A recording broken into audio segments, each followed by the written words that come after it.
If you're exhausted with proving yourself, and if you feel like that's not a challenge that you're up for, then I want you to be fair to yourself and me and say that you maybe want to move on to somebody new, because at least I know that what I'm working on is... Hey guys, and welcome to Little Black Bird 91. We are talking to you guys about Put a Ring on It. We're dealing with Shorty and also dealing with Kenneth. Shorty lets Kenneth right there know straight away, listen, hey, if you're tired of proving yourself, child, you know where you can go. You know where you can go, because it ain't gonna have to be here. Okay, you don't have to be here. And that's what happens when a woman is tired of the worshiper she has, when the worshiper keeps on complaining about being a worshiper, when a man keeps on complaining about having to be subdued by her, she gonna discard him just like anybody else does when they have power over somebody and the person is trying to change their position. Listen, if you're new to the channel, do me a massive favor, like it, share, subscribe, click on the bell button for notification of uploads. And for those of you who are returnees, you already know what it is, baby. You got the minerals. You got the minerals. Stay hydrated, because the streets out there, they are hot. All right. Let's get into the video, but before we do, let's drop a little intro. Little Black, you know what time it is. Time it is. Time it is. Time it is. Time it is. All right, talking to you guys about Put a Ring on It. We're dealing with Shorty and dealing with Kenneth. You saw in that clip there where she was trying to plead with him, saying, listen, hey, if you are tired of being this worshiper, if you're tired of having to prove yourself to me, imagine of that. If you're tired of having to prove, you shouldn't have to be proving yourself to your partner, male or female. You shouldn't have to keep on proving yourself. You've got the person. You're now in a relationship with each other. You should be trying to make each other happy, but I'm not trying to prove myself to you. I'm not trying to show that I'm worthy to you. If you don't consider me worthy, why did we get into a relationship in the first place? So if I'm consistently having to prove myself, I'm in the wrong type of relationship. But hey, we're here. Something real. I don't want to work on something fake. And you should. And I shouldn't. Now, she said, obviously, I don't have to work on something fake. And it's really interesting because, like I said, when you look at Shorty and Kenneth and the way that they behave, in a sense, right, it's clear, very clear, that their situation, she has a power, and she has a power in the dynamics between the two of them. And because she has a power between the two of them, she can also dictate in this moment as well. If you are tired, you can jump out. Why? Because she knows she's not the one that's holding on to him. He's holding on to her. Now, of course, she's holding on to him in some sense of the fact that she likes the power she's with, but he's holding on to her. He's the one grasping for her. He's not doing the same with her. He's the one holding on, wanting for her. So she can dictate the pace, the speed, the time, everything about the relationship. She can discard him if she wants to. She can move on when she wants to, because she's not the one that's feeling this way. And so he knows the power is not in his favor, but he is trying to make it work in a sense, right? And as he lays his life down for this woman, she does not respect him because of that. And she's letting him know, if you're tired, you can go. We saw this with Oluwaseun, with Katina. When someone has a power balance of the way they think, they care less than you do. There's a power imbalance that happens. When two people are in a relationship and one cares less to a degree where there's quite a big distance, the power shifts into their hands. And it's evident in the way they treat you. That's what we're seeing. And we see that with Kenneth and Shorty, right? That's why she can say what she said earlier on. Let's go back and replay a bit of what she was even saying to him. Ken, listen. If you're exhausted with proving yourself, and if you feel like that's not a challenge that you're up for, then Now, I want you to listen. What he said was, the way you're treating me, the way you're talking to me, the way you come at me, is problematic. And probably might have been some other bits said, but was cut and edited. But she got to a point where she responded with, if you're tired of working to prove yourself to me, not even acknowledging the fact that, you know what, some of the things I've said to you are problematic, the way I've said certain things, the way I've dealt with you, maybe I've been problematic. No, she said, if you're tired of proving, hey, there's a door. There's a door. That's what power does in a relationship, right? There's a door. That's why she was able to tell him, I think I'm outside of your league. She does think she's out of his league, and thus she acts like that. And thus, because he accepts it, she does what she does.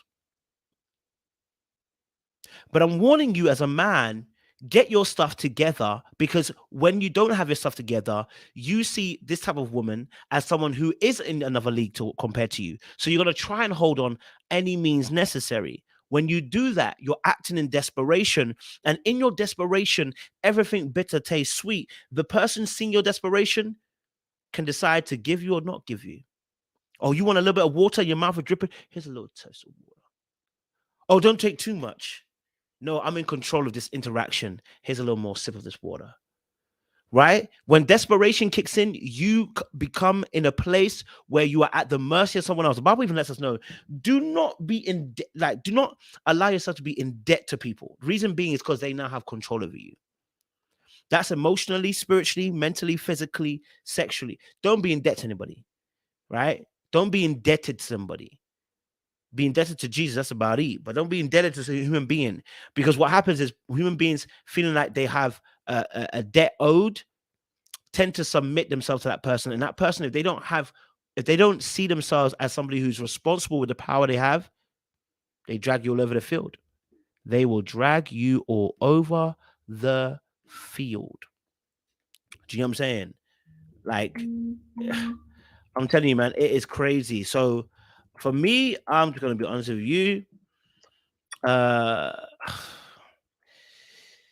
You don't wanna be in this position, man. So I feel for Kenneth. I do feel for Kenneth, because, like I said, the way she dropped certain things towards him, even earlier on when they were talking with Dr. Nicole, and they saw I was like, bro, like, so you're telling me you gonna sit here and allow that stuff? Even earlier on, right? I wonder if I can get it. Let's see it for you guys. Not to be taken care of. Basically, you're calling me a dummy for choosing you. I'll take that. Something I've noticed about Shorty and Kenneth as well, in this argument, there's another part of this argument which is really interesting, right? He doesn't actually say she's 40. He says, if you didn't know your own at 40, if you didn't know your own mind, he was going to say basically, at 40, if I wasn't pulling my weight, you'd have got rid of me by now. That's what he was actually trying to say. And she was like, oh, you're calling me old? That's and what else? Anything. If I want a woman at any time, if I want to put myself in a position and have a lady, yes, a nice lady, I know I can do that. All my many you skills have that right now, you're not appreciating. So she was basically saying again, she reiterates and said, listen, basically, what I said beforehand, I meant it. Do you know what I'm saying? She's like, whatever I said beforehand, I meant it. Whatever I said about you being a lower league than me, I meant it. And then he went on to say, I could have another baddie if I wanted to. I don't need to be here, right? Whatever, right? And look at this power exchange that's going to happen between the two. I appreciate it the most. You don't give a damn. I feel like I'm out of Ken's league, and for that, I feel like he resents me and takes everything that I say as harsh judgment and criticism. I think there's a bit of both on these sides. I think he does maybe take a bit more of what she says into heart, but what we've seen, he should be taking it to heart. What she's actually saying is disrespectful and emasculating. So if that's what she continually says in the past and behind closed doors, he should be concerned.